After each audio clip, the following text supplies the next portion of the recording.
2024 ఎన్నికలకు ముందు పొత్తుకి సంబంధించినటువంటి చర్చల్లో ముందైతే దాన్ని ఏమంటారు గుణవంతమైన సీట్లు అంటే ఎన్ని అంటే ఒక 60 అని ముందు, తర్వాత కొంతమంది 40 అని ఇట్లా మాట్లాడిన తర్వాతన 21 తీసుకునే ముందు పవన్ కళ్యాణ్ గారి స్పీచ్ని కార్యకర్తలందరూ గుర్తుపెట్టుకోవాలి.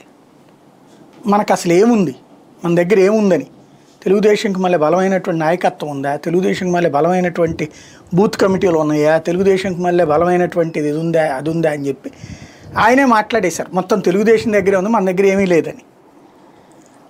అదే పాయింట్ని ఎప్పుడైనా సరే వీళ్ళు అసంతృప్తి వ్యక్తం చేసుకున్నప్పుడు అది గుర్తుపెట్టుకుని ఆ వర్డింగ్ ఆ స్పీచ్ని దగ్గర పెట్టుకుని ఎప్పుడు మాట్లాడినప్పుడల్లా ఎప్పుడు వీళ్ళకి ప్రాబ్లం వచ్చినప్పుడల్లా అది వెంటే సరిపోతుంది. సింపుల్ అనమాట అక్కడ.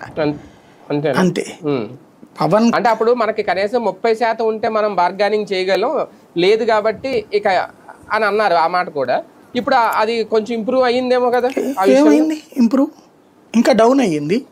బేసిక్గా అయితే పార్టీ ఎదుగుదల ఎప్పుడు సాధ్యం అవుతుంది? కొత్తగా నాయకులను ఎవరినన్నా తయారు చేస్తున్నారా? ఉన్న నాయకులను ఎవరినన్నా బలోపేతం చేస్తున్నారా? ప్రాక్టికల్ సమస్య ఎక్కడ ఉందంటే పవన్ కళ్యాణ్ ఒక సంస్థాగతంగా పార్టీ నిర్మాణం చేసి ఎదిగేలా చేయాలని ఆయన అనుకోవట్లేదు.